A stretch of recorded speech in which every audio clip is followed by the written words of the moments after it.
ओम गणेशाय नमः। ओम नमः शिवाय। मैं निखिल ज्योतिष आचार्य आप सभी का मेरे चैनल पर पुनः स्वागत करता हूं। आशा करता हूं कि आप सभी स्वस्थ होंगे। महादेव की कृपा आप सभी पर सदैव बनी रहे। ये वीडियो कन्या यानी कि वर्गों के लिए बहुत विशेष है, क्योंकि वीडियो है 8 से 14 सितंबर 2025 के साप्ताहिक राशिफल के बारे में। कैसा रहेगा कन्या के लिए आने वाला सप्ताह। जो मेरा साप्ताहिक राशिफल होता है वो प्रमुखतः चंद्रमा और उनकी गति पर आधारित होता है।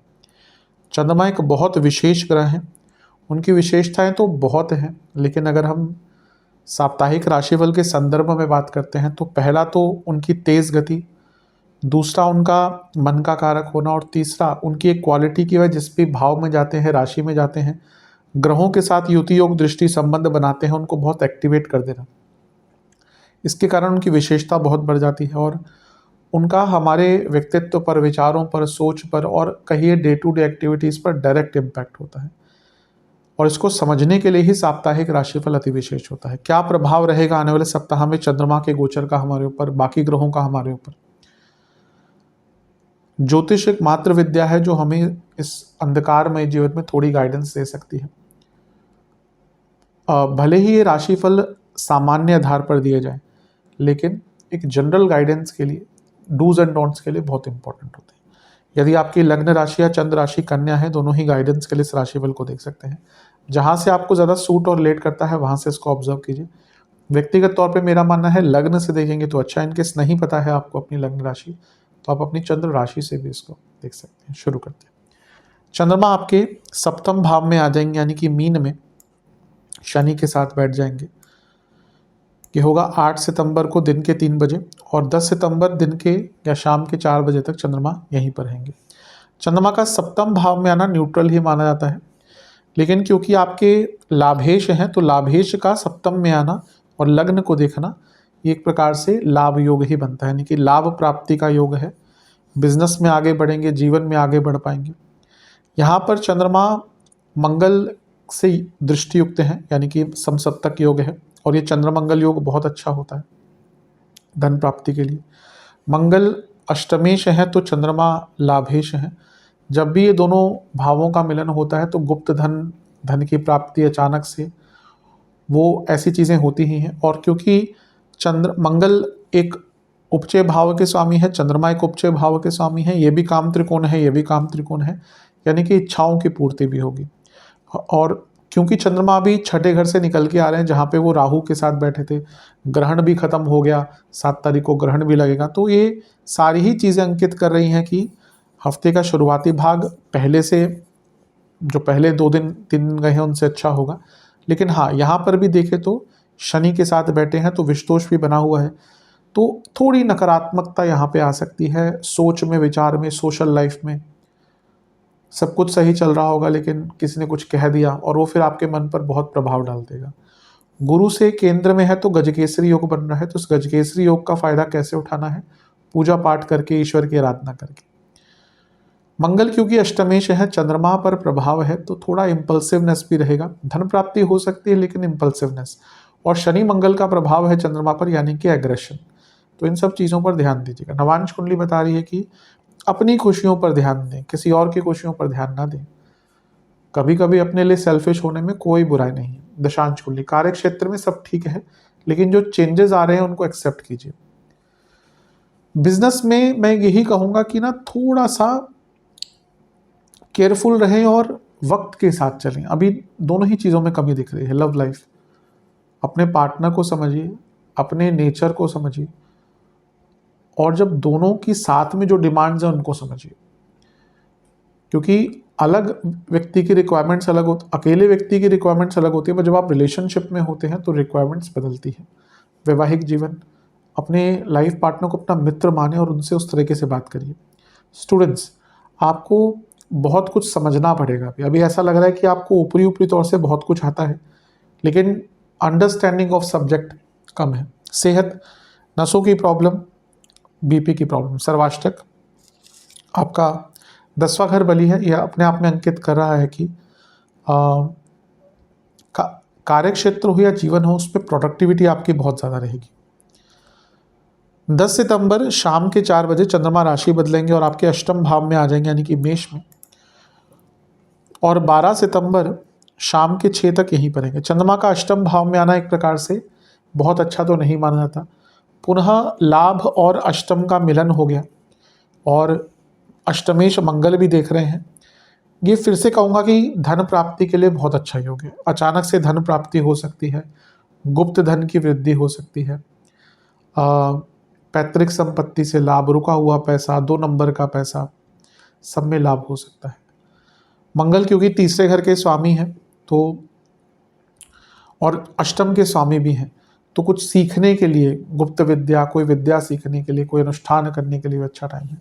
खैर इस रात का टाइम जितना मुझे पता है चल रहा होगा, तो इसमें अनुष्ठान आदि तो नहीं होते ज़्यादा।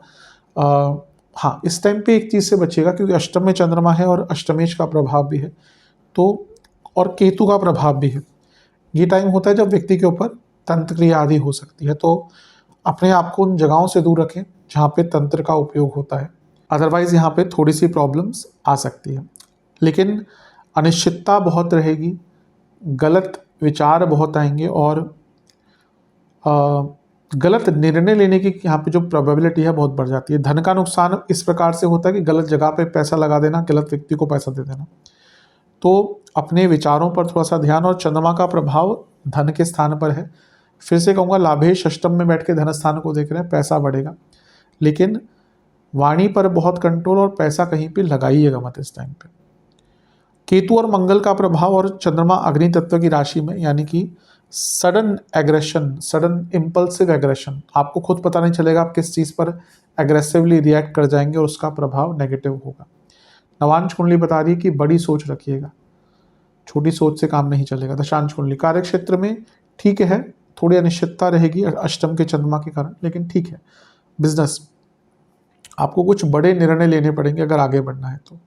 लव लाइफ, सपोर्ट, एक दूसरे का सपोर्ट कीजिए, उसकी कमी दिख रही है। वैवाहिक जीवन, बैलेंस की बहुत कमी रहेगी। ये टाइम अचानक से एक इम्बैलेंस आपके मैरिड लाइफ में लेकर आ सकता है। स्टूडेंट्स, थोड़ी पॉजिटिव अप्रोच रखिए। अभी लगता है कि ना छोटी छोटी चीज़ों पर आपकी अप्रोच बहुत नेगेटिव हो जाती है और ये आगे चलकर आपको ही दिक्कत देगी चीज़। सेहत के दृष्टिकोण से इन्फेक्शंस, बीपी की प्रॉब्लम और इंडाइजेशन तंग कर सकते, इवन कफ रोग तंग कर सकते हैं। सर्वाष्टक में आपका 10वां घर बली है।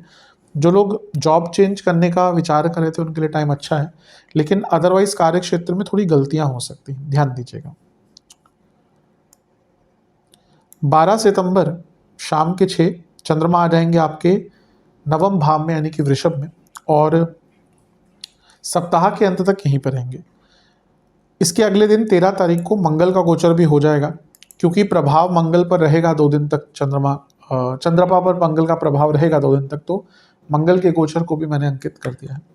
नवम भाव के चंद्रमा अच्छा ही प्रभाव देते हैं, लाभेश है, उच्च के हो रहे हैं और अपने से लाभ स्थान में भी बैठे हैं। ये अचानक से पैसे का लाभ दिखाता है। हफ्ते का शुरुआती भाग शनि के साथ थे चंद्रमा, हफ्ते के मध्य भाग में अष्टम में आ गए थे चंद्रमा, लेकिन जब हम हफ्ते के अंतिम भाग की बात करते हैं तो यहाँ पे चंद्रमा पर बहुत अच्छा प्रभाव है। मतलब कि मंगल का इम्पैक्ट भी है जो चंद्रमंगल योग बना रहा है, और चंद्रमा शनि और अष्टम से निकल गए, शनि के प्रभाव से अष्टम और उच्च के हो गए भाग्य स्थान में, यानी कि आपके लिए हफ्ते का अंतिम भाग सबसे अच्छा रहेगा, जहाँ पे भाग्य का भी साथ मिलेगा, जहाँ पे अनिश्चितता भी कम होगी, लक्ष्मी भी आएगी, काम बनेंगे, नेगेटिव थिंकिंग दूर होगी।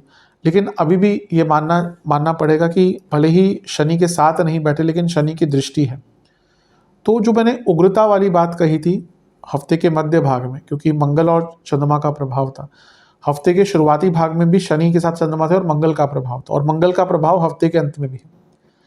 तो ये हफ्ता एग्रेशन बहुत रहेगा, और नवम भाव में जब मंगल चंद्रमा का प्रभाव है तो आपके अपने बॉसेस से मतभेद हो सकते हैं, तो थोड़ा सा इस चीज़ पर ध्यान दीजिएगा।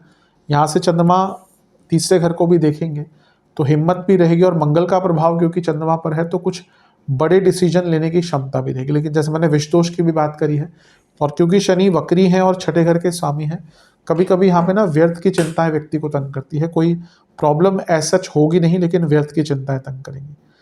अभी अभी मंगल भी क्योंकि अभी मतलब कि 13 तारीख को मंगल भी वाणी के स्थान में आ जाएंगे, तो अपनी वाणी पर भी थोड़ा सा नियंत्रण रखिएगा। नवांश कुंडली बता रही है कि आप जिससे भी बात करें इस कालखंड में बहुत आराम से, बहुत सहजता और डाउन टू अर्थ होकर करें। दशांश कुंडली कार्य क्षेत्र में आगे बढ़ने के मौके मिल सकते हैं, बहुत चांसेस हैं। ट्रांसफर्स भी कुछ लोगों के हो सकते हैं, उसके संयोग इस प्रकार के बन रहे हैं, या कुछ ऐसी न्यूज़ आ सकती है आपके लिए। बिजनेस में मैं कहूँगा कि कुछ नया ट्राई कीजिए। अगर आपके काम नहीं बन रहे या प्रोडक्ट एंड सर्विसेज नहीं काम कर रहे, तो थोड़ा सा नई चीज़ें ट्राई कीजिए, टाइम उसके लिए अच्छा है। लव लाइफ बहुत शक मत कीजिएगा, क्योंकि यहाँ पे दिख रहा है कि आप बहुत शक करेंगे और प्रॉब्लम्स होगी उसके कारण। वैवाहिक जीवन ऐसी कोई दिक्कत नहीं दिख रही, लेकिन थोड़ी खुशियों का अभाव दिख रहा है। स्टूडेंट्स की जहाँ तक बात है, होप रखिए। एक सकारात्मक विचार सकारात्मक सोच व्यक्ति को बहुत आगे लेके जा सकती है। अभी लग रहा है कि थोड़ी सोच आपकी नकारात्मक हो जाती है। सेहत के दृष्टिकोण से मैं यही कहूँगा कि जोड़ों का दर्द, कफ रोग, गले के रोग और एंग्जाइटी। सर्वाष्टक में आपका नवम भाव ही बली है, भाग्य का बहुत साथ मिलेगा। डोनेशंस आदि कीजिएगा, चैरिटी आदि कीजिएगा, अगर मन में है, क्षमता है, तो उसका बहुत लाभ मिलेगा। उपाय के स्वरूप में ओम शिव सुताय नमः मंत्र का 21 बार जाप करके गणेश जी को मिश्री का भोग लगाइए। आशा करता हूँ कि वीडियो काम आएगी। चैनल पर नए हैं, सब्सक्राइब कीजिए, वीडियो को लाइक कीजिए। मिलता हूँ आप सभी से मैं अगली वीडियो में, तब तक के लिए ओम नमः शिवाय।